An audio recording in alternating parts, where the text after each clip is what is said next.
ታቸው ላይ አሁን ቁርአን የፈጣሪ ቃል ነው ወይ? በእኛ አይደለም። እሺ በእኛ አይደለም።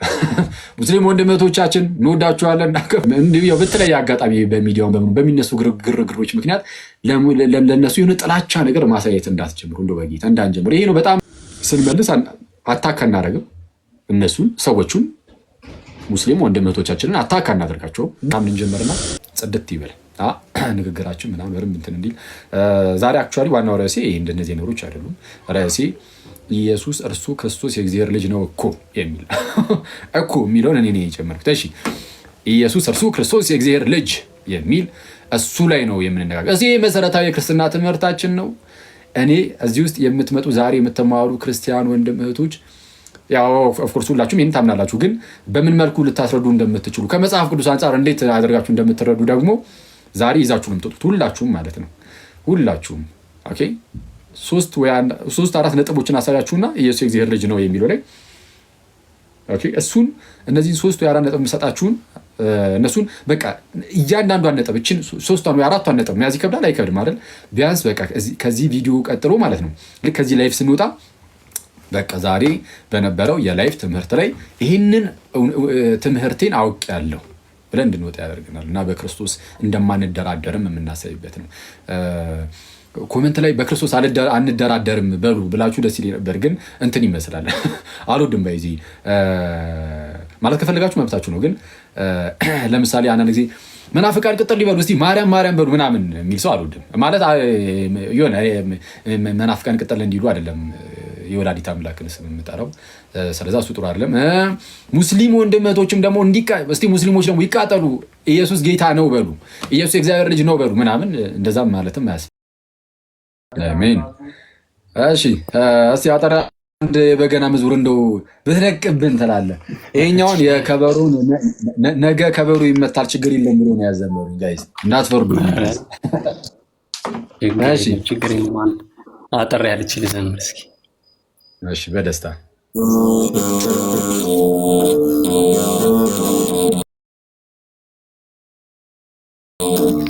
በደንብ ስሙ።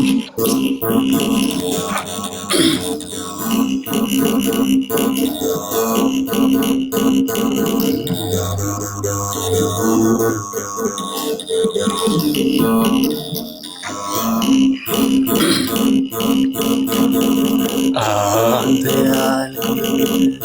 ብዬ ሁሉን ትቼዋለሁ፣ ቀረኝ የምለው ቢኖረኝ አምላኬ ከአንተ ግን አይበልጥም፣ ቸሩ ሆይ ከአንተ ግን አይበልጥም። አንተ ያልከው ላይቀር ይሁን ያልከው ሊሆን መጠበቅ ሲገባኝ ሕግና ፈቃድክ ታዲያ ለምን ይሆን ያስጨነቀኝ? ታዲያ ለምን ይሆን ያስጨነቀኝ? ከእንግዲህ በኋላ እኔ አልጨነቅም፣ ለበጎ ነውና ቢሆን ባይሆን እጠነክራለሁ አንታለሁ፣ እጠነክራለሁ አንታለሁ።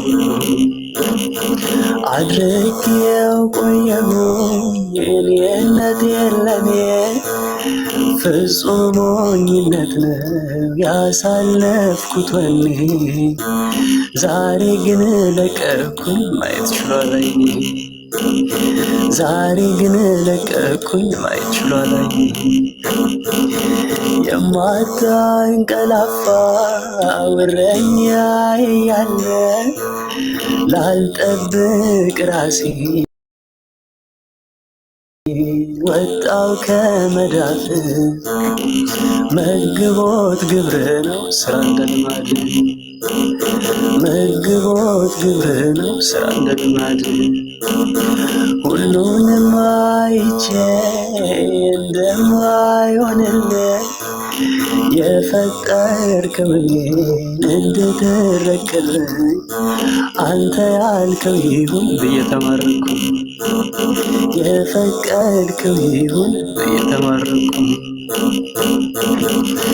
የፈቀድከው ይሁን ከእንግዲህ በኋላ እኔነቴና የለንን ላመና እንዳንተ ቸር አባት አናገኝም ሌላ እንዳንተ ቸር ንጉሥ አናገኝም ሌላ አንተ ባትቸኩልም መቼም አዘገይም የሮጠ እንኳን ቢሆን ጭራሽ አይቀድምም በአንተ ዘንድ ኩናቴ ምክንያት አለው ሁሉ በአንተ ዘንድ ኩናቴ ምክንያት አለው እሳትና ፍትፍት በማይለየው እጄ ስጎርስ ኖሬያለሁ እሳትን ወድጄ ማስተዋል እንድማር አትጥፋ ከልጄ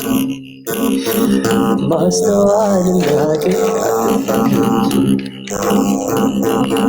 እጄ ብቻ አይደለም አይኔም ብዙ ስቷል የሚያየውን ሁሉ እንደ ራሱ ቆጥሯል የማየውን በዓይኔ ለካ ያንተ ነው ባል የማየውን በዓይኔ ለካ ያንተ ነው ባል አንድ ቀን አልመሸ አንድ ቀን አልነጋ በኔ ፍልስፍና ብዙ ዘመን ለኔ ቀሶብኛልና እባክህ ሳይመሽ ስራኝ እንደገና እባክህ ሳይመሽ ስራኝ እንደገና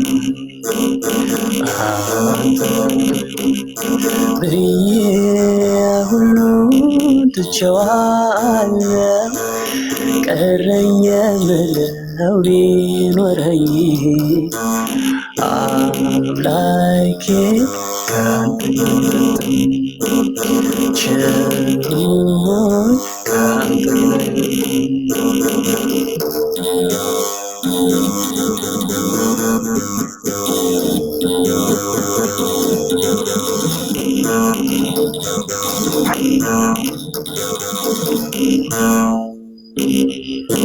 ወስብሐት ለእግዚአብሔር። እግዚአብሔር ያክብርልኝ። እግዚአብሔር ያክብርልኝ። አሜን አሜን አሜን። ዝማሬ መላእክትን ያሰማልን። ሀኑሲ እግዚአብሔር ያክብርልን። አገልግሎትን ይባርከው ይቀድሰው። በጣም እናመሰግናለን። እግዚአብሔር ያክብርልን። አሜን አሜን። እሺ ያዳምጣል። እሺ እሺ ወንድሜ ሰው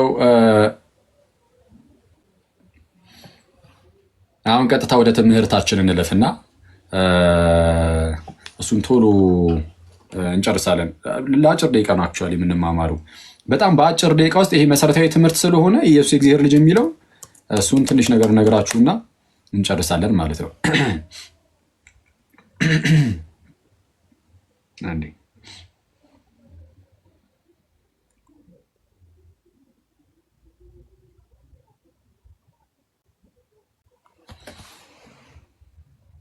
ማን ላጥፋው ኮሜንቱን። ኦኬ ሰው እንግዲህ ዛሬ የገባንበት ርዕስ ኢየሱስ ክርስቶስ የእግዚአብሔር ልጅ በሚል ርዕስ ነው የገባ ነው እና ለምንድን ነው ይህንን ርዕስ የመረጥ ነው? እንዳልኳችሁ በዚህ በቪዲዮ ላይ እንዳስቀመጥኩላችሁ ዛሬ ቪዲዮ ሰርቼ አስቀምጫለሁ። ምናልባት ያላያችሁ ሰዎች ዛሬ ምን ብዬ ነበረ?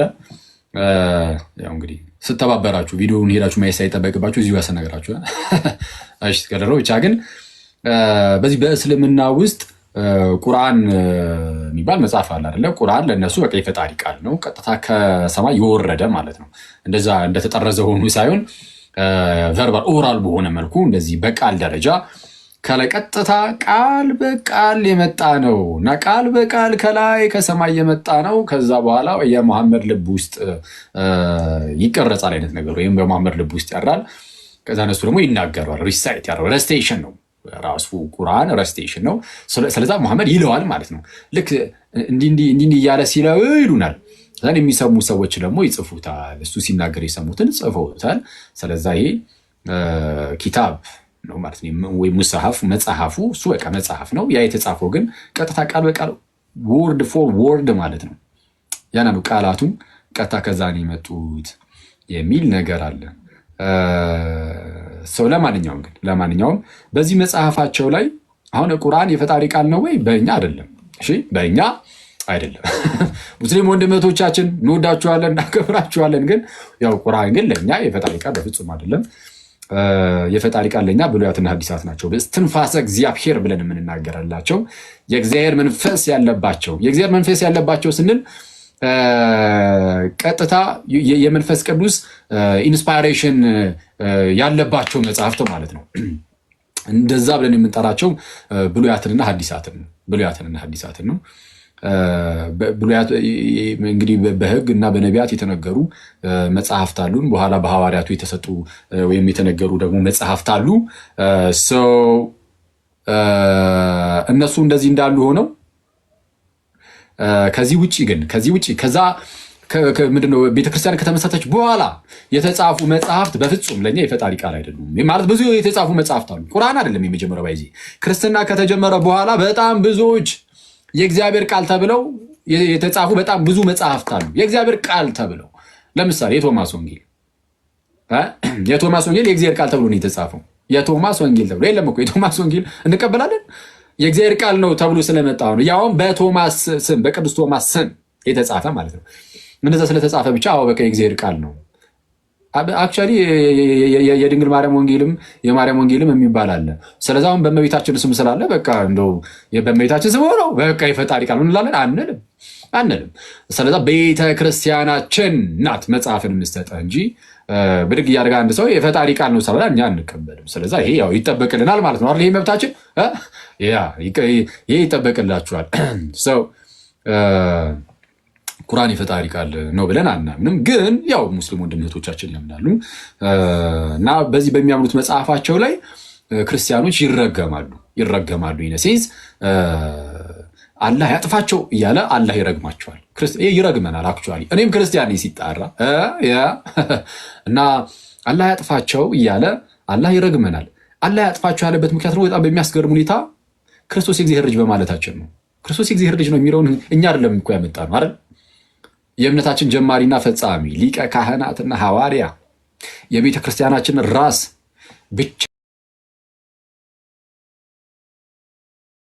ብቸኛው ንጉሳችን ብቸኛው ጌታችን እርሱ ራሱ ነው የእግዚአብሔር ልጅ እንደሆነ በግልጽ የተናገረው። ይህ ኢየሱስ የእግዚአብሔር ልጅ የሚለው ቃል ታስታውሳላችሁ። በማቴዎስ ወንጌል ምዕራፍ 16 ከቁጥር 13 ጀምሮ ሰዎች የሰው ልጅ ማን እንደሆነ ይሉታል ብሎ ጌታ ኢየሱስ ጠየቃቸው። ሐዋርያትን እኮ ነው የሚጠይቃቸው። እየሰማችሁ ነው ጋይስ? እሺ እየሰማችሁ ከሆነ ኢየሱስ ሐዋርያትን በአንድ ወቅት ጠየቃቸው። ምን ብሎ? እስቲ ሰዎች ስለኔ ምን ይላሉ? የማን ልጅ እንደሆንኩ ነው የሚናገሩት? ሰዎች የሰው ልጅ ማን እንደሆነ ይላሉ። ሰዎች የሰው ልጅ የማርያም ልጅ እኔን ማን ነው የሚሉኝ ሰዎች ብሎ ጠየቃቸው። ሐዋርያቱ መለስ አደረጉና አንዳንዶች ኤልያስ ነው ይላሉ፣ አንዳንዶች መጥምቁ ዮሐንስ ነው፣ አንዳንዶች ኤርሚያስ ነው፣ አንዳንዱ ዮሐንስ እያሉ ነው።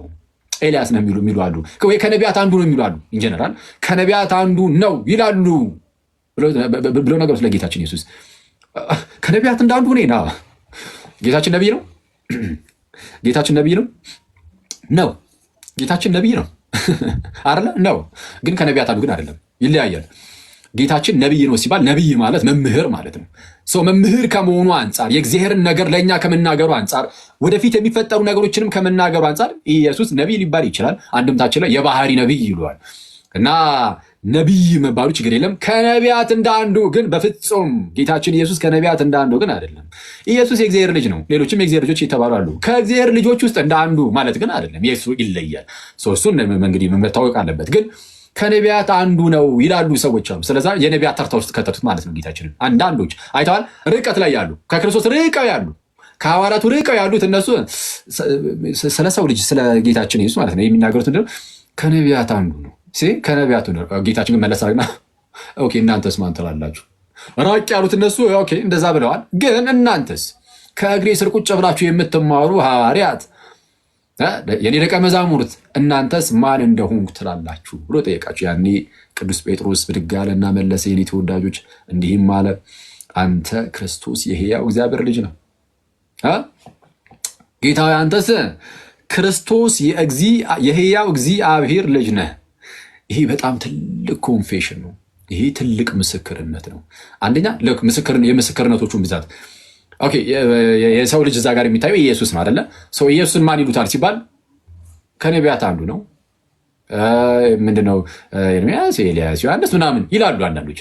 ወይ ደግሞ በቃ አጠቃላይ ከነቢያት እንዳሉ ምን ያህል አውርደው እንዳዩት ተመልከቱ።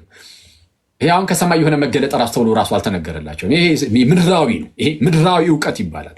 ኢየሱስ ከነቢያት አንዱ ነው የሚለው እውቀት ምድራዊ እውቀት ነው።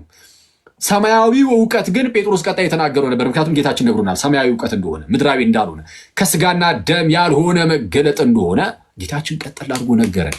ምን ብሎ? አንተ ክርስቶስ የሕያው እግዚአብሔር ልጅ ነህ አለ። ኦኬ አንተ ኢየሱስ አንተ አለው ኢየሱስ አንተ ክርስቶስ ነህ አለ። የመጀመሪያው ኮንፌሽን፣ የመጀመሪያው ምስክርነት ክርስቶስ ማለት መሲህ ቅቡ ማለት ነው።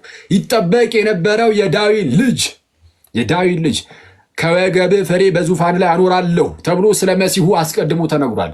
የምትጠበቀው መሲህ ኧረ አንተ ነህ አለ። አንተ ክርስቶስ ነህ። የኢየሱስን ክርስቶስነት መመስከር ትልቅ ኮንፌሽን፣ ትልቅ ምስክርነት ነው። እሺ ኢየሱስ እርሱ ክርስቶስ እንደሆነ መመስከር፣ ኢየሱስ እርሱ ምን እንደሆነ ክርስቶስ ቅቡ ይጠበቅ የነበረው መሲህ እርሱ እንደሆነ መሰከረ። ግን እዚህ ላይ ብቻ ግን አላበቃም። አዎ አንተ ኢየሱስ ክርስቶስ ነህ። ክርስቶስ መሲሁ አንተ ነህ። ግን መሲሁ ብቻ አይደለም፣ ይህ ይመጣ ዘንድ ያለው መሲህ ግን የሕያው እግዚአብሔር ልጅ ነው። በባህሪው የማን ልጅ ነው? የሕያው እግዚአብሔር ልጅ ነው። የሕያው እግዚአብሔር ልጅ ነው። ይሄ ትልቅ ምስክርነት ነው። ከዛም ጌታችን መለስ አደረገና ምን ቢለው ጥሩ ነው? የዮና ልጅ ስምዖን ሆይ ያለው። ጴጥሮስ ጌታችንን የማን ልጅ ነበር ያለው? ጴጥሮስ ጌታችንን የማን ልጅ አለው? የሕያው እግዚአብሔር ልጅ። ጌታችን ግን መለስ አደረገና ጴጥሮስ የሕያው እግዚአብሔር ልጅ አላለው። ጴጥሮስን የሕያው እግዚአብሔር ልጅ አላለው። አሁን ጌታችን የሕያው እግዚአብሔር ልጅ ሲባል ባህርያዊ ልጅነቱ ነው። ስለዚህ አሁን በባህርያዊ ልጅነት ስለሆነ እየተጠራሩ ያሉት ይላል ማን? ቅዱስ ዮሐንስ አፈወርቅ። ይህንን የመጽሐፍ ቅዱስ ክፍል ሲተረጉም ማለት ነው ምን ይለዋል? ልክ አንተ ክርስቶስ የሕያው እግዚአብሔር ልጅ ነህ ሲለው ጴጥሮስ ጌታችን ደግሞ መለስ ያደርግና የዮና ልጅ ስምዖን ሆይ፣ የሕያው እግዚአብሔር ልጅ ስምዖን ሆይ ሳይሆን የዮና ልጅ። ጴጥሮስ የእግዚአብሔር ልጅ ነው ማለት አይሁዳውያን የእግዚአብሔር ልጅ እንደሆኑ ይናገራሉ በጣም በብዙ ክፍል። ኦኬ እግዚአብሔርን አባታችን ይሉታል እና የእግዚአብሔር ልጆች ነን እኛስ አባታችን አንድ እግዚአብሔር ነው እያሉ ተናግሯል። ዮሐንስ ወንጌል ምዕራፍ 8 ላይ አይተናል። ግን የክርስቶስ ግን ለየት ያለ ነው፣ ባህርያዊ ነው እና እሱን አሳያቸዋለሁ። እሺ እና ጴጥሮስን ሲናገር ብሏል የዮና ልጅ አለው።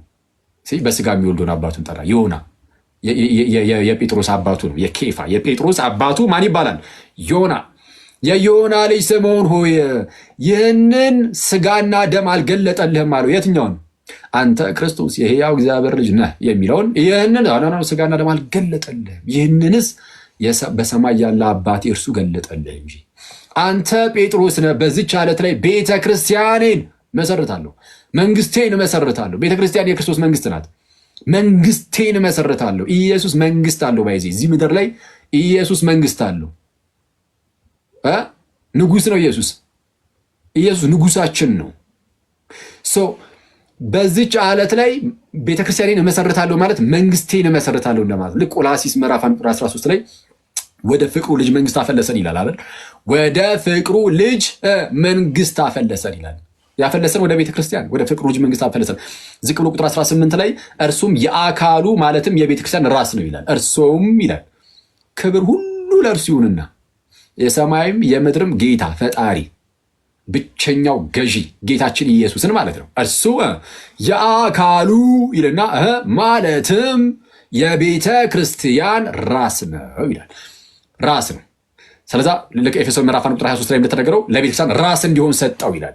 ሁሉን ከእግሩ በታች ካስገዛለት በኋላ ለቤተ ክርስቲያን ራስ እንዲሆን ሰጠው። እርሷም ሁሉም በሁሉ የሚሞላ ሙላቱ ናት ይላል። ቤተ ክርስቲያን ማለት ነው። ለቤተ ክርስቲያን ራስ እንዲሆን ሰጠው። ሁሉን ከእግሩ በታች ካስገዛለት በኋላ ለቤተክርስቲያን ራስ እንዲሆን ሰጠው። ስለዛ ንጉስ እንዲሆን ለማን? ለቤተክርስቲያን መንግስቱ ናት። ወደ ፍቅሩ ልጅ መንግስት አፈለሰን ማለት ወደ ቤተክርስቲያን አፈለሰን፣ ጨመረ፣ ወደ አካሉ ጨመረን። ጋይስ እናንተ አሁን ክርስቲያን ወንድም እህቶቼ በጌታችን በክርስቶስ ኢየሱስ አካል ውስጥ ናችሁ። በጌታችን በክርስቶስ ኢየሱስ መንግስት ውስጥ ናችሁ ማለት ነው። መንግስት ውስጥ ነን ማለት ነው። ስለዚህ አሁን በመንግስት ውስጥ ስንኖር በመንግስት ውስጥ ምን አለ? ንጉስ አለ። ንጉስ የሌለበት ምንድን ነው? መንግስት የለም።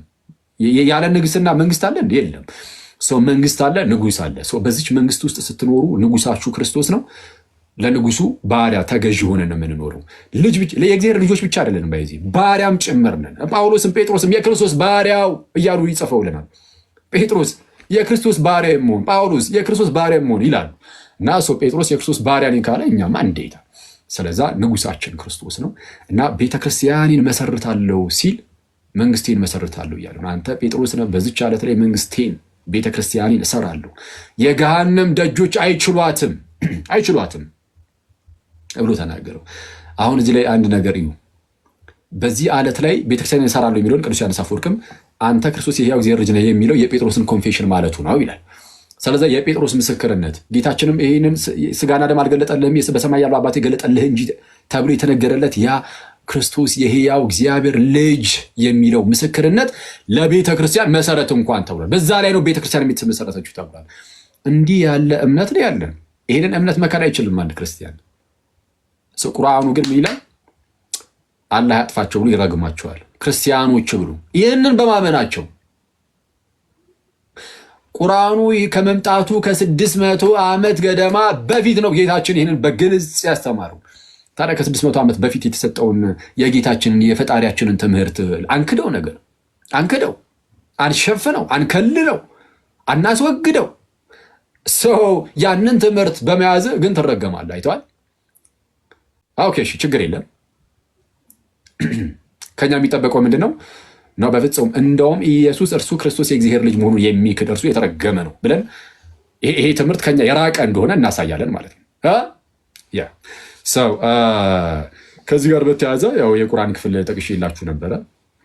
9ኛው ሱራን 30ኛው አያ ላይ ክርስቲያኖች አልመሲህ የአላህ ልጅ ነው ይላሉ፣ ይህ ግን በአንደበታቸው ያለው ቃላቸው ነው፣ እንደው አላህ ያጥፋቸው እያለ ይናገራል። ለማንኛውም የአላህ ልጅ ነው የሚለው ላይ እዛው ቪዲዮ ላይ ነግሬያችሁ ነበር። አሁን እንግዲህ አላህ የሚለው እግዚአብሔርን ከሆነ በቃ ክርስቶስ የእግዚአብሔር ልጅ ነው ብያችኋለሁ። ግን በእስልምና ውስጥ ሙስሊም ወንድመቶች በደንብ ስሙኝ። አሁን እናንተ አላህ ብላችሁ በቃ የምታስቡት አምላክ አለ አይደለ? በህሊናችሁ የምታስቡት እናንተ የምታስቡት ራሱ የአምላክ የኢየሱስ አባት ነው ብዬ አላምንም። ፐርሰናሊ እኔ እንደዛ ብዬ አላምንም። እናንተ የምታስቡት የአምላክ በዛ በቁርአናችሁ ላይ የተጻፈው ምናምን በሙሐመድን በኩል የተገለጠው እሱ የጌታችን የኢየሱስ አባት ነው ብለን አናምንም። እንደዛ አናምንም። ግን ኢየሱስ የእግዚአብሔር ልጅ ማለታችንን እሱን ተቃውሞ ስለሆነ ይህንን እየጻፈ ያለው አረ ኢየሱስ የእግዚአብሔር ልጅ ነው ብለን ዛሬ የተወሰነ ነገር ከመጽሐፍ ቅዱስ አሳያችኋለሁ። እና ይሄ መሰረታዊ ትምህርታችሁ ነው ክርስቲያኖች። ይህንን በተአምር ይህን ማወቅ ብቻ አይደለም ማሳወቅም አለባችሁ። ይህንን አሁን የምትሰሙ ወንድም እህቶቼ ሁላችሁም ታውቁታላችሁ። እርግጥ ቀለል ያለ ነገር ነው። መጽሐፍ ቅዱስን በግልጽ ስለሚናገሩ ብዙዎቹን ታውቋቸዋላችሁ። ኦፍኮርስ ሁሉንም ታውቋቸዋላችሁ። ግን ትይዙና በምን መልኩ ማስረዳት እንዳለባችሁ ነገራችሁና ቤታችሁ ውስጥ ላሉ ሰዎች ኢየሱስ የእግዚአብሔር ልጅ መሆኑን አሁን በማሳያችሁ መልኩ ታስረዷቸዋላችሁ። እሺ፣ ለተናናሽ ወንድሞቻችሁ እህቶቻችሁ፣ ለተናናሽ ብቻ ለኩዮቻችሁ፣ ለጓደኞቻችሁ፣ ይሄ በስራ ቦታ በትምህርት ቤት የሃይስኩል ተማሪዎች፣ የሰንበት ትምህርት ቤት ተማሪዎች፣ የዩኒቨርሲቲ ተማሪዎች ምናምን አላችሁ አይደለ? አውሩ እንጂ ስለ ክርስቶስ አውሩ። አታፍሩበትም አይደል? በክርስቶስ ታፍራላችሁ እንዴ? ታፍራላችሁ በክርስቶስ? በክርስቶስ አታፍሩም። በክርስቶስ የሚያፍር ቢኖር ጌታችን በክብር በመጣ ጊዜ በአባቱ ፊት ያፍርበታል። ስለዛ ማንም ክርስቲያን አያፍርም በክርስቶስ። ስለዛ ስለ ክርስቶስ አውሩ። ኢየሱስ የእግዚአብሔር ልጅ የሆነ ቀላል አድርጋችሁ ጀምሩ። ለምሳሌ እዚህ እንማማር የለ እሷን በደንብ አድርጋችሁ ትይዙና አሁን ሰጣችሁን ትንሽ አጭር ነገር የ10 ደቂቃ 15 ደቂቃ ነገር ሰጣችኋለሁ። 10 ደቂቃ 15 ደቂቃ በቃ አለቀ። እሷን እናንተ ቀልጠፍ አድርጋችሁ ትይዟትና እኔ ስለማንዛዛባችሁ እሷን ያዝ ታደርጉና ዝም ብለህ ለምሳሌ ቀስ አድርገህ ተናግሯለህ። እኔ የምልህ ኢየሱስ ግን ወልድ ነው ምናምን ሲባል አብ ወልድ መንፈስ ቅዱስ እንላለን። ወልድ ኢየሱስ ነው። ወልድ ማለት ልጅ ነው። ስለዚህ ልጅ ከተባለ የአብ ልጅ ነው፣ የእግዚአብሔር ልጅ ነው። የእግዚአብሔር ልጅ ነው ሲባል እንዴት እንደሆነ ግን እኮ እንደዚህ እየተማማርን ከዚህ አንጻር ነው እኮ ተብሎ ደስ ይላል ምናምን ብለህ ቀለል አድርገህ ነገር የሆነ ትምህርት አስመስለህ አትስጠው። አንዳንድ ሰው ትምህርት ምናምን ሲመስለው ያው በሚያሳዝን ሁኔታ አእምሯችንም እየፈዘዘብን ስለመጣ እንደዛ ትምህርት ሳታስመስል የሆነ ቀለል አድርገህ ፍሬንድሊ የሆነ ወሬ አድርገውና ምንም አይነት ነገሮችን እንደምታወራው ግን በክብር እንደዛ አድርገህ በቃ ኢየሱስ የእግዚአብሔር ልጅ መሆኑን ቀለል አድርገህ ንገረው ፕሊዝ። በጌታ ይህንን አድርጉ ሁላችሁም። እሺ እንደው በእግዚአብሔር እኔም አደርጋለሁ። በዙሪያ እንደዚህ አይነት ሰዎች ሲያጋጥሙኝ ኢየሱስ የእግዚአብሔር ልጅ መሆኑን በደንብ የማይረዱ ሰዎች ሳገኝ አደርገዋለሁ። እግዚአብሔርን በቃ እኔ በእናንተ ፊት ቃል ገብቻለሁ። ስለዚህ እኔ እንደዛ አደርጋለሁ። በዙሪያ ያሉ ሰዎች ምናምን ካጋጠሙኝ አድርገዋለሁ። እናንተም ግን አድርጉት። ትምህርት ቤት የሃይስኩል ተማሪ ቆንጂት ካለሽ አንበሳው፣ አንተም የግቢ ተማሪዎችም እንዳልኳችሁ ሰንበት ትምህርት ቤት ላይም እናንተ እንኳን ታውቁታላችሁ ብዬ ተስፋ አደርጋለሁ። ሌሎቻችሁም በመስሪያ ቤት ደረጃም ያላችሁ መስሪያ ቤት ቢሮአችሁ ውስጥ ምናምን ምን ችግር አለው? ቀለል አድርጋችሁ የሰውን ሃይማኖት እንዳትነቅፉ፣ ሳትነቅፉ ምናምን ሳትሳደቡ፣ ቀልብ ውስጥ በሌላ ሃይማኖት አትቀልዱ። አያስፈልገንም። እንደዛ ሳናደርግ እምነታችንን ቀስ አድርገን እና በዛ ውስጥ አሁን ይሄ የምትናገሩት የእግዚአብሔር ቃል ስለሆነ ስለ ክርስቶስ ስለሆነ ሳይታሰብ እናንተ እኮ በቃ ዝም ብላችሁ እናንተ በቃ ማድረግ ያለባችሁን ብቻ አድርጉ። በዚህ ውስጥ ግን መንፈስ ቅዱስ ምናልባት የነዛ ሰዎች ልብ ውስጥ ይሰራል። ክርስቲያንም ከሆነ ስለ ኢየሱስ ማሰብ እንዲጀምር ሊያደርገው ይችላል። የመጀመሪያው ሂደት እሱ ነው። ለክርስትናችን ስለ ክርስቶስ ማሰብ እንድንጀምር ያደርጋል። ከዛም ስለ ክርስቶስ ባሰብን ቁጥር ወደ እሱ መቅረብ፣ እሱ መውደድ፣ እርሱ ማፍቀር በእኛ ውስጥ እየበዛ ሊሄድ ይችላል። ይህንን ማድረግ የሚችለው ራሱ ሰውየው አይደለም፣ መንፈስ ቅዱስ ነው። ግን ሰውየው ግን ማለት መንፈስ ቅዱስ በውስጡ የክርስቶስን ፍቅር እንዲያፈስበትና የክርስቶስን ፍቅር እንዲያበዛበት ግን ሰውየው ደግሞ ምን ማድረግ አለበት? ልቡን ክፍት ማድረግ አለበት። እና እንደዛ እንዲሆን አድርጉ። በእምነት ውስጥ የሌለ ሰውም በኤርሲያን ውስጥ የሌለ ሰውም ቢሆንም መንፈስ ቅዱስ ወደ ኤርሲያን እንዲመጣ ወደ ክርስቶስ አካል እንዲመጣ ወደ ጌታችን እንዲመጣ ሊያደርገው ስለሚችል ቀስ አድርጋችሁ እንደዛ አድርጉ። ስለዚህ ከራሳችሁ ተርፋችሁ የሌላው መድረስ አለባችሁ ማለት ነው። እሺ ስለዚህ ይህንን እምነታችንን የተወሰነ ነገር ልበላችሁ። ስለዚህ እንዳልኳችሁ ነው። ይሄ መከባበሩ ምናምን አለ። ሙስሊሞችን የሚጠላል ከጠላን ከኛ በላይ እግዚአብሔርን ያላወቀው የለም። በቃ እግዚአብሔርን አናውቀውም ማለት ነው። ከጠላን ሙስሊሞችን የሚጠላ ካለ በቃ ገና ነው፣ እግዚአብሔርን አላወቀም። ስሜታዊ ክርስቲያን ነው ማለት ነው። ስሜታዊ ሆነን ልንናገር የምንችላቸው ነገሮች ይኖራሉ። ግን ስሜታዊ ሆነን ልንናገር የምንችላቸው ነገሮች ሊኖሩ ይችላሉ። ግን ስሜታውያን መሆን ግን የለብንም። እሺ ስሜታውያን ስሜቱ ሙሉ በሙሉ ተቆጣጥሮ ሙስሊሞችን እስክጠላ ድረስ በፍጹም መሆን የለበትም። ይህንን ካደረግ ጸብህ ከእግዚአብሔር ጋር ነው የሚሆነው። ይኸውላችሁ የሬት ወዳጆች የሆነ ነገርን ለመውደድና ለመጥላት መጀመሪያ እግዚአብሔር ያንን ነገር ይወደዋል ይጠላል ብላችሁ ጀምሩ። ከዛ ጀምሩ። እግዚአብሔር የሚጠላውን ነገር ጠሉት። እግዚአብሔር የሚወደውን ነገር ብጠላ ግን የእግዚአብሔር ቁጣ በአንተ ላይ ሊመጣብህ ይችላል። ስለዛ በተአምር እንዳናደርገው በጣም መጠንቀቅ አለብን። ስለዛ እንዳንጠላ የሆነ አሁን ለምሳሌ ሙስሊሞች አሁን በተለያየ በአንድም በሌላ ምክንያት የሆነ በግርግሩ ምንም እየተነሳ የሆነ ነገር የሚያናድድ ነገር ሲያደርጉ ካያችሁ ጥላቻ እነሱን መጥላት በውስጣችን በጣም እየነገሰ እንዳይሄድና ሰይጣን ያችን ቀዳዳ አድርጎ ከገብቶ ደግሞ የጥላቻ መንፈስን ውስጣችን እንዳይበክለውና እንዳይዘራብን ለእነሱ መጸለይ። ስንጸልይላቸው አንጠላቸውም። ስራቸውን ግን ልንጠላው እንችላለን። ስራ ሊጠላ ይችላል። የማንም ክርስቲያን ሆኖም ኃጢአትን የሚሰራ ካለ ይጠላል ስራው። ሰዎች ግን አይጠሉ። እግዚአብሔር ሰዎችን ይወዳል። ምን ያህል ወደዳቸው ሙስሊሞችን እግዚአብሔር ካላችሁኝ ብቸኛውን ኢየሱስ ልጁን ብቸኛው ልጁ ኢየሱስን እስኪሰጣቸው ድረስ ለእነሱም እኮ ነው የሰጠው ክርስቶስን። አንቀበልም ብለው ሪጀክት አደረጉ፣ ገፉት። ፈጣሪ እግዚአብሔር እንዲህ ግፍት አደረጉት እንጂ ዞር አድርግልን ልጅህን አንፈልገውም አንተንም አንፈልግም አሉት እንጂ እግዚአብሔር ለሙስሊም ወንድመቶቻችንም ልጁ ኢየሱስን ልኮላቸዋል። ስለዚህ ይህንን የላከላቸውን ኢየሱስን ደግሞ እንዲቀበሉት ልንጸልይ ይገባል። ጥላቻ ግን ከኛ ይራቅ። ስለዚህ ጥላቻ መኖር የለበትም። ማክበር አለብን። የምናደርጋቸውን ነገሮች ሁሉ በትህትና በፍቅር በየዋህነት ልናደርግ ይገባል። ይህ ግን ይሄ በዕለት ተዕለት ኑሯችን ያለው ይሄ መቻቻሉ መከባበሩ ይሄ ግዴታ ነው አይደል? ያስፈልጋል። ፕሊዝ በጌታ እዚህ ምድር ላይ መሬት ላይ ልክ ስትኖሩ ሙስሊሞችን አይታችሁ አሁን በተለያየ አጋጣሚ በሚዲያውን በሚነሱ ግርግሮች ምክንያት ለነሱ የሆነ ጥላቻ ነገር ማሳየት እንዳትጀምሩ፣ እንደ በጌታ እንዳንጀምር። ይሄ ነው በጣም የሚያስፈራው። እኔ ፕሮቴስታንቲዝም ላይም ስሰራ ክርስቶስን በጣም የሚያስፈራኝ አንዱ ነገር ይሄ ነው።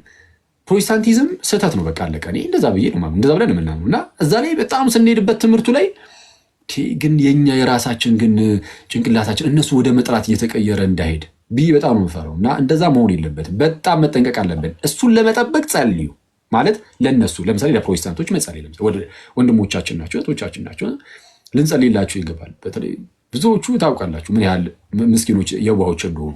ስለዛ በተቻለ አቅም ለነሱ መጸለይ መለመን፣ ልክ ስትጸልዩላቸው አጠሏቸውም። ሳጠሏቸው ምንፍቅናውን ብቻ በመጥራት እንደውም እነሱን ወደ ክርስትና ወደ ክርስቲያን ለማምጣት መስራት ትጀምራላችሁ። ይሄ ነው ሲያም ሆነ ይህ መከባበሩ መፋቀሩ ግን ክርስቶስ ላይ እንድንደራደርበት አያደርገን። በፍጹም አይቻልም። እሱ ገና ለገና መቻቻል መፋቀር እሱ አለ።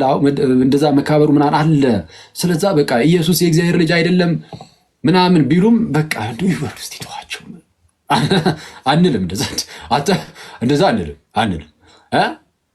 መከባበሩ ምናምን መቻቻሉ ስላለ ኢየሱስ የእግዚአብሔር ልጅ አይደለም ብሎ አንድ ሙስሊም ወጥቶ ቢናገር በቃ ይበር ችግር የለም እንቻለው በእኛ ይለፍ አንልም። እንደዛ አይቻልም። እሺ የምናልፋቸው ነገሮች አሉ፣ የማናልፋቸው ነገሮች አሉ። የምንሞትለት ነገር አለ፣ የማንሞትለት ደግሞ ነገር አለ።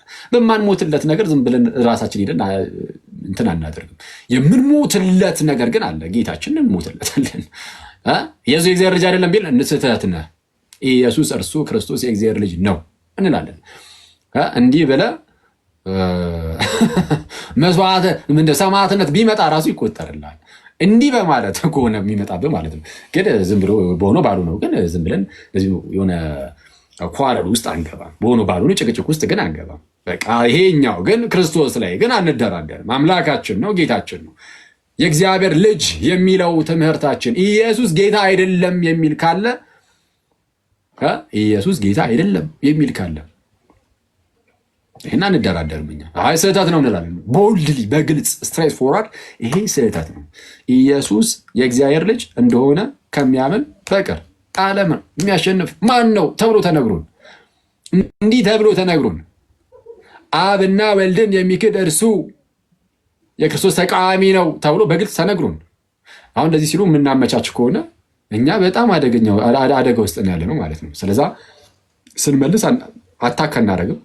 እነሱን ሰዎቹን ሙስሊም ወንድሞቻችንን አታክ አናደርጋቸውም፣ ግን ስህተት ናቸው። ኢየሱስ የእግዚአብሔር ልጅ ነው የሚለውን ግን ቦልድሊ እንናገራለን።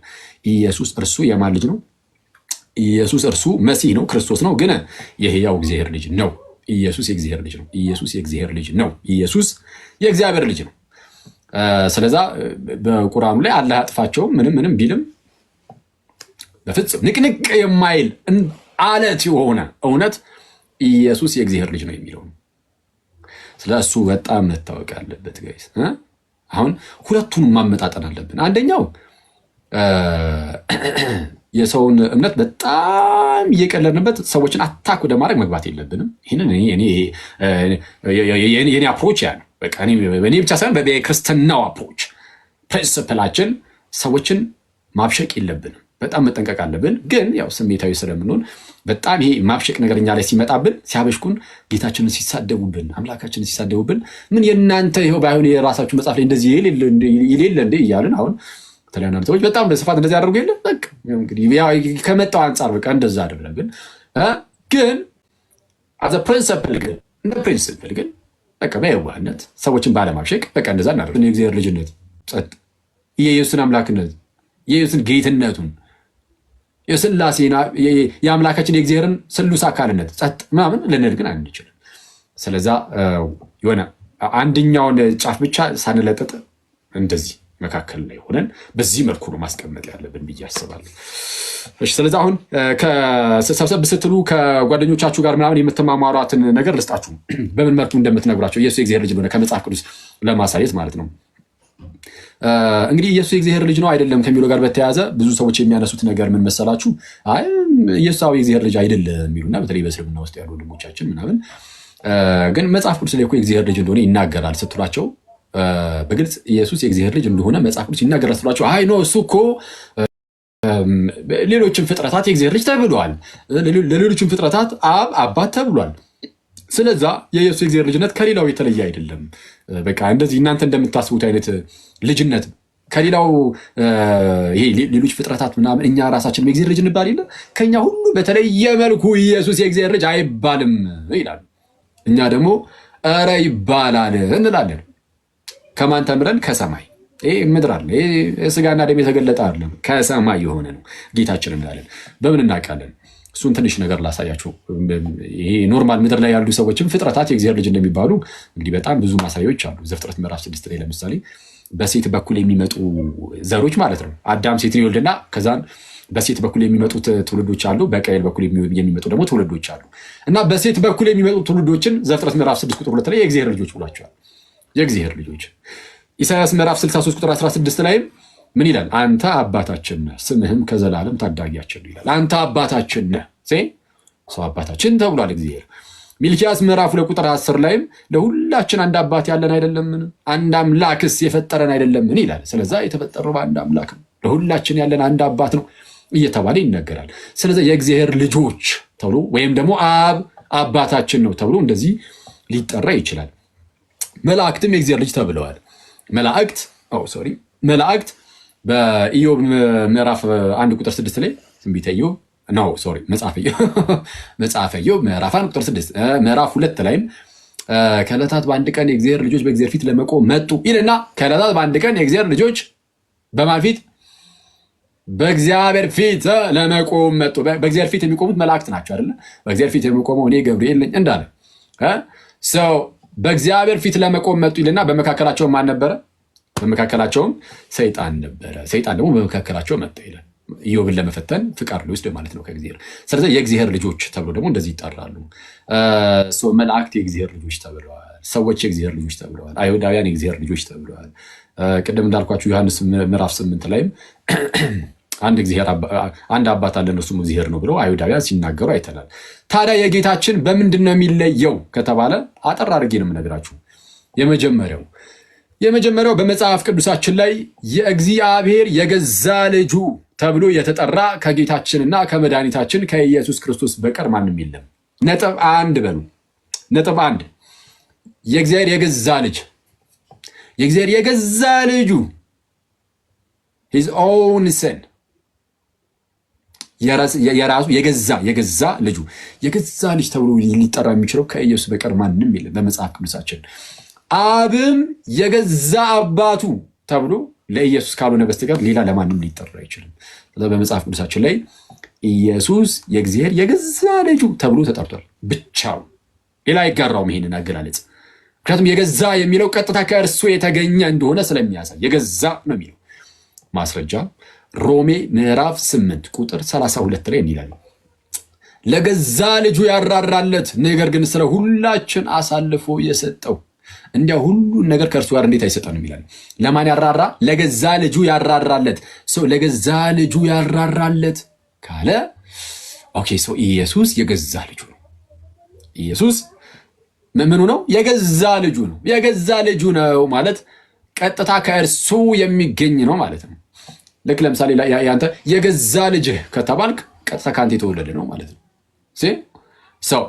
ኢየሱስ የአብ የገዛ ልጁ ተብሎ ተነግሮለታል። አብም ደግሞ ለኢየሱስ የገዛ አባቱ ተብሎ ተነግሮለታል። ብቻ ለኢየሱስ ብቻ። ዮሐንስ ወንጌል ምዕራፍ 5 ከቁጥር 17 ጀምሮ ጌታችን ኢየሱስ እንዲህ አለ፣ አባቴ እስከዛሬ ይሰራል እኔም ደግሞ እሰራለሁ አለ። የአገላለጽ በጣም ከባድ አገላለጽ ነው። እንዲህ የሚል አለ፣ አባቴ እስከዛሬ ይሰራል እኔም እሰራለሁ የሚል ማን አለ? ማንም የለም ከማን በቀር? የገዛ ልጁ ከሆነው ከጌታችን በስተቀር። እና እንደ ሰው አባቴ እስከዛሬ ይሰራል እኔም ደግሞ እሰራለሁ አለና ዝቅ አለና እዛው ቁጥር 18 ላይ ቀጣይ ቨርስ ማለት ነው። ቅዱስ ዮሐንስ እንደዚህ አለ፣ እንግዲህ ሰንበትን ስለሻረ ብቻ አይደለም ይልቁንም ራሱን ከእግዚአብሔር ጋር አስተካክሎ እግዚአብሔር የገዛ አባቴ ነው ስላለ አይሁድ ሊገርሙት ይፈልጉ ነበር አለ። እንደው ተቋረጠ መሰለኝ። አንዴ ይህን ትመጣብኝ እስቲ ቆይ። እሺ ይሰማል ብዬ ተስፋ አደርጋለሁ። ኢየሱስ እንግዲህ ሰንበትን ስለሻረ ብቻ አይደለም፣ ይልቁንም ራሱን ከእግዚአብሔር ጋር አስተካክሎ ራሱን ከእግዚአብሔር ጋር ምን አድርጎ አስተካክሎ እኩል አድርጎ ራሱን ከእግዚአብሔር ጋር እኩል አድርጎ እግዚአብሔር ምን ነው ይላል? የገዛ አባቴ ነው ስላለ አይሁድ ሊገድሉት ይፈልጉ ነበር ያለ አብዝተው ይፈልጉት ነበር። እግዚአብሔር ምን ነው ስላለ መጽሐፍ ቅዱሳችሁን ገልጣችሁ ታነበው እግዚአብሔር አባቴ ነው ስላለ ተብሎ ተተርጉሞ ልታገኙ ትችላላችሁ። አማርኛው ላይ ግን ትክክለኛው ትርጉም የገዛ አባቴ ነው የሚል ነው። ብዙዎቹ የእንግሊዝኛ ቨርዥኖች ጥሩ ናቸው። his own father ይላል ወይም my own father የገዛ አባቴ አለ። አብ የገዛ አባቱ ተብሎ የሚነገርለት ለኢየሱስ ነው። ለአብ የገዛ ልጁ ተብሎ የሚነገርለትም ለኢየሱስ ብቻ ነው። ከኢየሱስ ውጭ ካለ አንድ ማስረጃ አምጡ ብሎ መጠየቅ ይቻላል። አንድ ማስረጃ የገዛ ልጁ ተብሎ ማንም የለም። የገዛ አባቱ ተብሎ አንድም የለም። በጌታችንና በወልድና በአብ መካከል ያለው አንዱ ግንኙነት ይሄ ነው። ስለዚህ የመጀመሪያው ነጥብ ይሄ ነው። የገዛ ልጅ የገዛ አባት ተብሎ የሚቀመጠው ይሄ አገላለጽ። ሁለተኛ ነጥብ ኢየሱስ ለአብ የገዛ ልጁ ከሆነ የአብ የገዛ ልጁ ደግሞ ስንት ነው? አሁን የገዛ ልጅ ብዙ የገዛ ልጆች አሉት የሉትም? አንድ ብቻ ነው የገዛ ልጅ ያለው። ስለዛ ብቸኛ ልጁ ነው ኢየሱስ ለአብ። ከዚህ አንጻር ማለት ነው የገዛ ልጅ የሚለው ለየት ያለ ስለሆነ ምንድነው የገዛ ልጅ የሚለው ለየት ያለ አገላለጽ ስለሆነ ወይም ደግሞ ለየት ያለ ልጅነት ከራስ የተገኘ አይነት ልጅነት ስለሆነ እንዲህ አይነት በእንደዚህ አይነት ልጅነት ደግሞ አብ ስንት ልጅ አለው ከተባለ አንድ ብቻ። እኛው ልጆቹ ነን፣ ግን የገዛ ልጆቹ አይደለንም። የገዛ ልጅ አንድ ብቻ ነው ያለው፣ እርሱም ጌታችንና መድኃኒታችን ኢየሱስ ክርስቶስ ይባላል። ኢየሱስ ብቻ ነው የአብ ልጅ። ማስረጃ ዮሐንስ ወንጌል ምዕራፍ 1 ቁጥር 14 ላይ ቃልም ሥጋ ሆነ በእኛም አደረ ጸጋንና እውነትንም የተመላ ነው ይልና አንድ ልጅም ከአባቱ ዘንድ እንዳለ ያለውን ክብሩን አየን አለ። ስንት ልጅ? አንድ ልጅ። ከብዙዎች መካከል አንዱ ልጅ አይደለም፣ ብቸኛ ልጅ ማለት ነው። ሂዝ ኦንሊ ቢጋትን ሰን ማለት ነው። ኦንሊ ቢጋትን ሰን፣ ኦንሊ ቢጋትን ሰን፣ ብቸኛ ልጅም አንድያ ልጅም፣ ብቸኛ አንድያ ልጅ አንድ ልጅም አለ። ብቸኛ ልጅ አለ። እኛስ ልጆቹ አይደለንም? ለአብ ነን፣ ግን የክርስቶስ ልጅነት ይለያል። የገዛ ልጁ ነው ኢየሱስ። ለአብ የገዛ ልጁ ከእርሱ የሚገኝ የሆነ ልጁ በስጦታ የተሰጠው አይደለም፣ የገዛ የሆነ ልጁ እንደዛ በመሆኑ ምክንያት ብቸኛ ልጁ ነው። ተጨማሪ ማስረጃ ዮሐንስ ወንጌል ምዕራፍ 1 ቁጥር 18 ላይ ከቁጥር 17 ጀምሮ ሕግ በሙሴ ተሰጥቶ ነበረ፣ ጸጋና እውነት ግን በጌታ በኢየሱስ ሆነ ይልና መቼም ቢሆን እግዚአብሔርን ያየው አንድ እንኳ የለም፣ በአባቱ እቅፍ ያለ አንድ ልጁ እርሱ ግን ተረከው ይላል። በአባቱ እቅፍ ያለ አንድ ልጁ አንድ ልጁ ማለት ከብዙዎች መካከል አሁንም ደግሞ ያለው ከብዙዎች መካከል አንዱ ማለት አይደለም። ሂዝ ኦንሊ ቢጋትን ሰን ነው የሚለው ብቸኛ ልጁ አንድያ ልጁ እርሱ ተረከው። በአባቱ እቅፍ ያለን የተባለው ምንድን ነው? በአባቱ እቅፍ ያለ ማለት አገላለጹ ራሱ አያስገርምም? በእርሱ እቅፍ ያለ እና እቅፍን ከመተረክ ጋር አገናኝቶታል። እግዚአብሔርን ያየው አንድ ሰው እንኳን የለም ተባለ። ሙሴ እኮ ምን ያህል ጊዜ እግዚአብሔር እንዳነጋገሩ አስቡ። ምን ያህል ጊዜ ሙሴ እግዚአብሔርን አነጋገረው። እንደ ሙሴ ያለ ነቢይ አይነሳም በእስራኤላውያን ወይም በአይሁዳውያን ተባለ። ግን ስለ ኢየሱስ እሱ ራሱ እንግዲህ የሙሴ ራሱ ጭንቅላታችን ውስጥ ይዘነው ግን ምን አለ? መቼም ቢሆን እግዚአብሔርን ያየው አንድ ሰው እንኳ የለም ከተባለ ሙሴ ራሱ ማለት ነው ጨምሮ። ጌታችን ግን በአባቱ እቅፍ ያለ ብቸኛ ልጅ ተባለና እርሱ ተረከው ተባለ። ማየት አይደለም ይተርከዋል። ጌታችን አብን ተረከው ተባለ። ለምን? የባህሪ ልጁ ነው፣ የገዛ ልጁ ነው። የገዛ ልጁ ነው። አንድ ቻርጅ ሰካሽ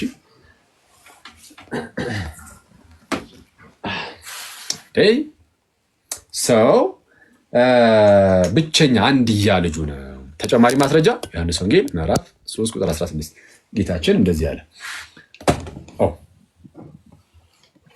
አንዴ ሶሪ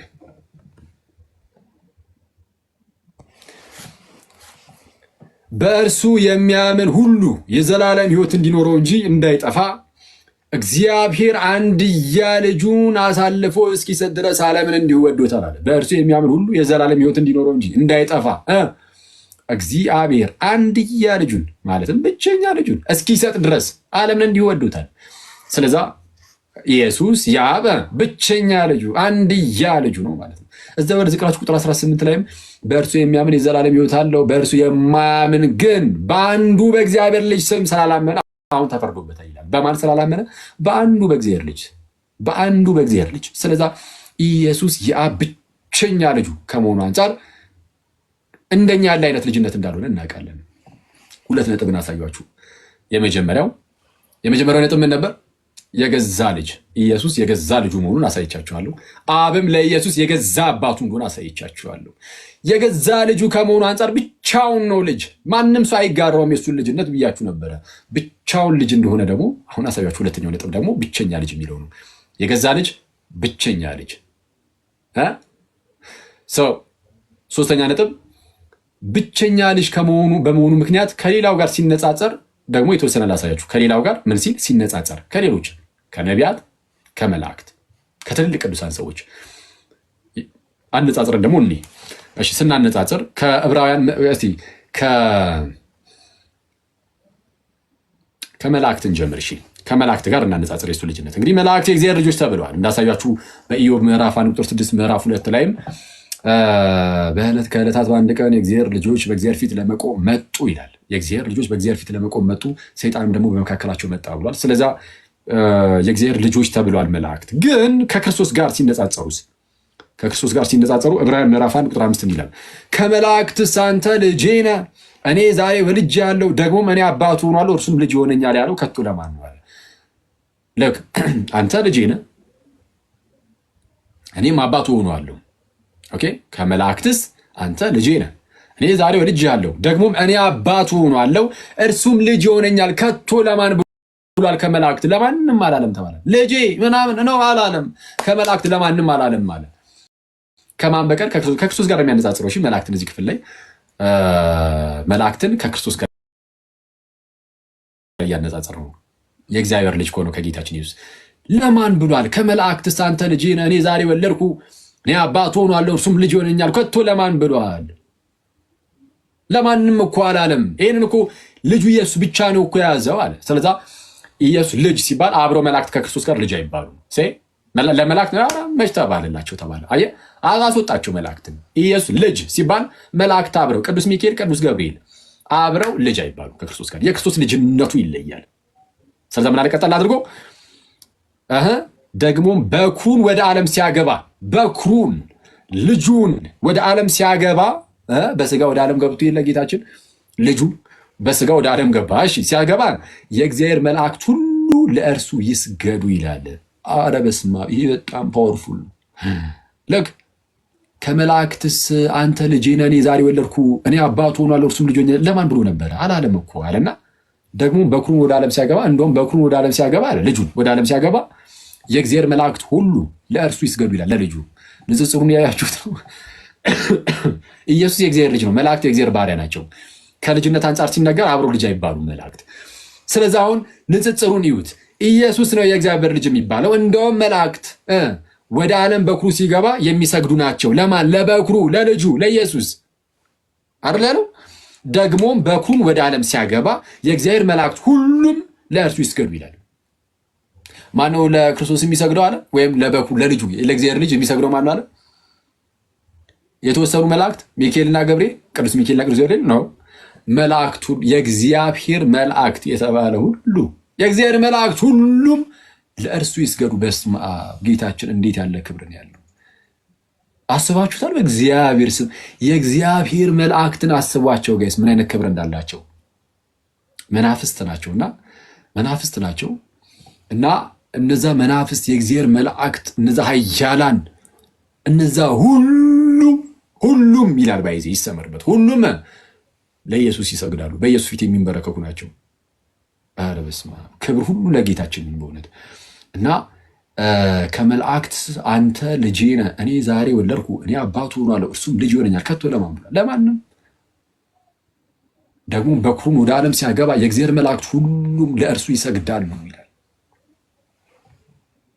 ስለዚህ አሁን በንጽጽር ደረጃ መላእክት እንኳን አብሮት ልጅ አይባሉም ተባለ። የእርሱ ልጅነት ከፍ ያለ ነው፣ ለየት ያለ ነው። መላእክትን ሁሉ የሚያሰግድ ነው። መላእክት ሁሉ የሚያመልኩት ጌታ ነው ኢየሱስ ማለት ነው። የእግዚአብሔር ልጅ ማለት ነው። ንጽጽሩ ከመላእክት አንጻር ስታነጻጽሩት ይኸው ተመልከቱ። እሺ ሁለተኛ ከሙሴ አንጻር እናደርገው። ሙሴ እንዳንተ ያለ ነቢይ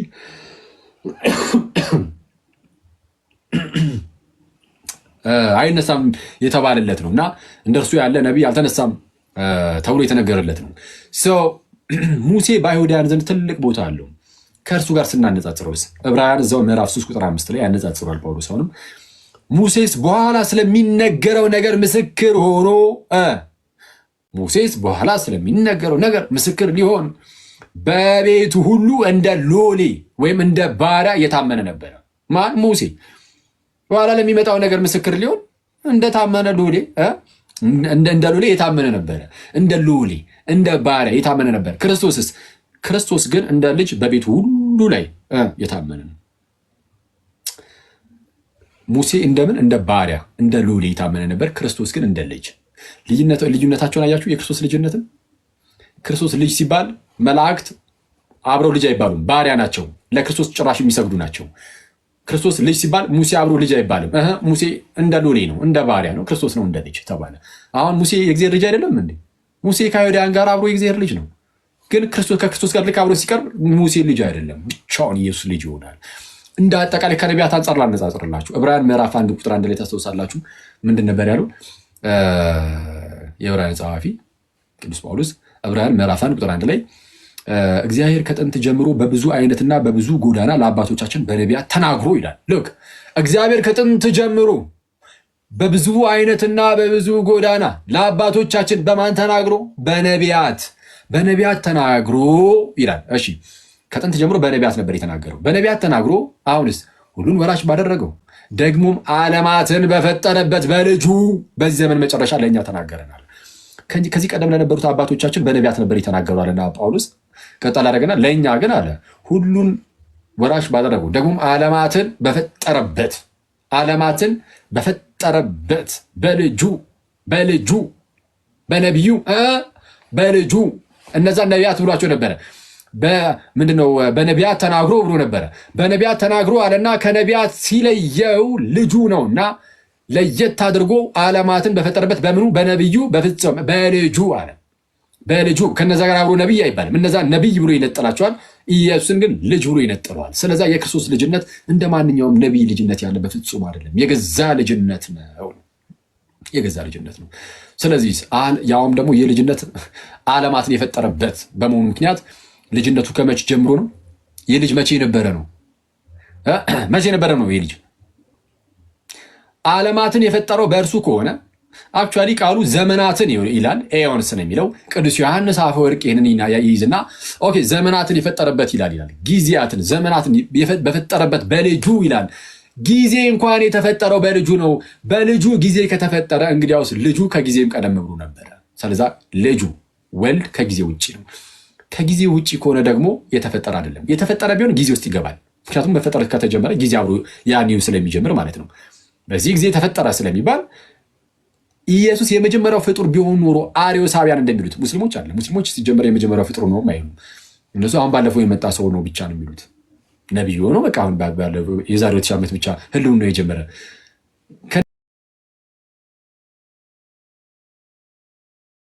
እነሱ ቀደም ከሙስሊሞች ቀደም ብሎ ግን አርዮስ ተነስቶ ነበር። አርዮስ የተሻለ ነው። አርዮስ ምን አለ? የተሻለ ነው ስላችሁ ከዛ አንጻር ማለት ነው። አስቀድሞ የነበረውን ህልውና ቢያንስ ያውቃል እንጂ አርዮስም የተረገመ መናፍቅ ነው እና እርጉም መናፍቅ ነው። እሺ እና አርዮስ ምን ይል ነበረ? መጀመሪያ አብ ኢየሱስን ፈጠረ። ኢየሱስን ከፈጠረ በኋላ ዓለማትን ፈጠረ፣ ሌሎችን ፍጥረታት ሰማይን ምድርን ፈጠረበት ይላል። ቅዱስ ዮሐንስ አፈወርቅ ግን ይህንን ጥቅስ ያዝ ያደርግና ኦኬ ምንድነው ዘመናትን ፈጠረበት ይላል፣ ጊዜን ፈጠረበት ይላል። ጊዜን እግዚአብሔር ጊዜን የፈጠረው በልጁ ከሆነ ልጁ ከጊዜ ቀደም ብሎ ነበረ። ስለዛ ከጊዜ ውጭ ነው። ከጊዜ ውጭ ከሆነ በዘላለም ውስጥ ያለ ነው። በዘላለም ውስጥ ከሆነና ጊዜያቱም የተፈጠሩት በልጁ ነው ከተባለ ልጅነቱም የዘላለም ነው። ልጅነቱ ዘላለማዊ የሆነ ልጅነት ነው። ስለዛ ክርስቶስ የእግዚአብሔር ልጅ ነው ሲባል ቃል እንደመሆኑ ነው። የእግዚአብሔር ቃል እንደመሆኑ ዓለማት የተፈጠሩት በእግዚአብሔር ቃል ነው አይደለ? ዓለማት የተፈጠሩት በእግዚአብሔር ቃል ነው። ስለዚህ የእግዚአብሔር ቃል የእግዚአብሔር ልጅ ነው። የእግዚአብሔር ልጅ ነው። የእግዚአብሔር ቃል የኔ ቃል ከማን ነው የሚገኘው? የኔ ቃል ከኔ ነው አይደለ? የአብ ቃል ከማን ይገኛል? ከአብ። ከአብ የሚገኝ ስለሆነ ልጅ ተብሎ ይጠራል። ግን የአብ ቃል ነው ሲባል አካላዊ ቃል ነው፣ እንደኔ ዝርው ቃል አይደለም። የኔ ቃል ለምሳሌ ጋይስ ከኔ የሚወጣው ቃል ሰው ተብሎ ይጠራል። ከኔ የሚወጣው ዝርው ቃል ሰው ተብሎ አይጠራም። የአብ ቃል ኢየሱስ ግን እግዚአብሔር ተብሎ ተጠርቷል። አብ እግዚአብሔር ነው፣ እኔ ሰው ነኝ። ከሰው የሚወጣው ቃል ሰው ተብሎ አይጠራም። በቃ የሰው ቃል ብቻ ነው ተብሎ የሚጠራው። የእግዚአብሔር ቃል ግን ኖርማል ዝም ብሎ ነው።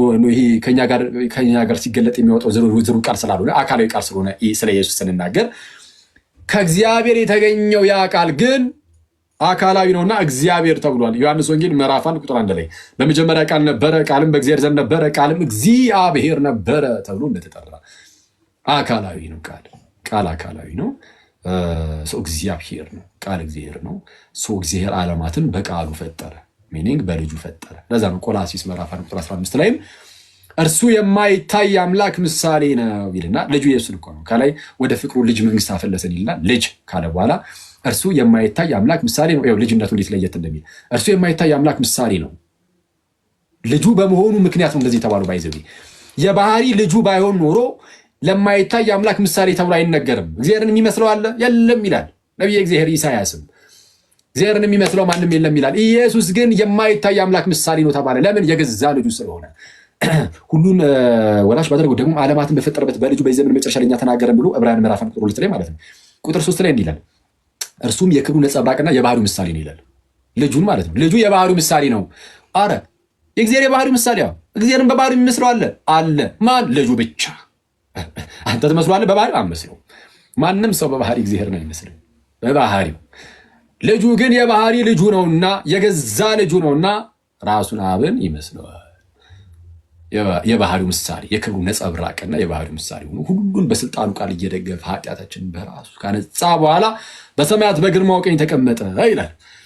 ስለዚህ ቆላስይስ 1:15 ላይ እርሱ የማይታይ አምላክ ምሳሌ ነው ይልና የሚታየውም የማይታየውም በሰማይም ያለው በምድርም ያለው ልክ ያው እርሱ ይልና ጌታችን ነው ልጁን የማይታይ አምላክ ምሳሌ። የማይታይ አምላክ ምሳሌ የተባለው ልጁ ስለሆነ ነው ብያቸዋል። የገዛ ልጁ ስለሆነ ነው ብያቸዋል እንጂ እግዚአብሔርን በምንም አንመስለው። እንደዛ ካለ በኋላ በሰማይም ያለው አለ ተመልከቱ፣ በምድርም ያለው እሺ፣ የሚታየውም ኦኬ፣ የማይታየውም አለቅነት ቢሆን ስልጣናት፣ ጌትነት ቢሆን ግዛት፣ ይህ ሁሉ በእርሱ ተፈጥሯልና ከፍጥረት ሁሉ በፊት እርሱ በኩር ይላል። በሰማይም ያለው በልጁ ማለት ነው አይደል? ልክ በሰማይም ያለው በምድርም ያለው የሚታየው የማይታየው አለቅነት፣ ስልጣናት፣ ግዛት፣ ጌትነት ሁሉ በእርሱ ተፈጥረዋልና ከፍጥረት ሁሉ በፊት ምንድን ነው? ከፍጥረት ሁሉ በፊት ፍጥረት ከሚባል ነገር ሁሉ በፊት በኩር ነው። ፍጥረት ከሚባለው ነገር ይነጠረውና ከዛ ፍጥረት ከሚባል ነገር ምናምን በፊት ምንድን ነው? ፍጡር ነው አይልም፣ በኩር ነው። ኦኬ፣ በኩር ልጅ ነው። ፕሮቶቶኮስ ልጅ ነው።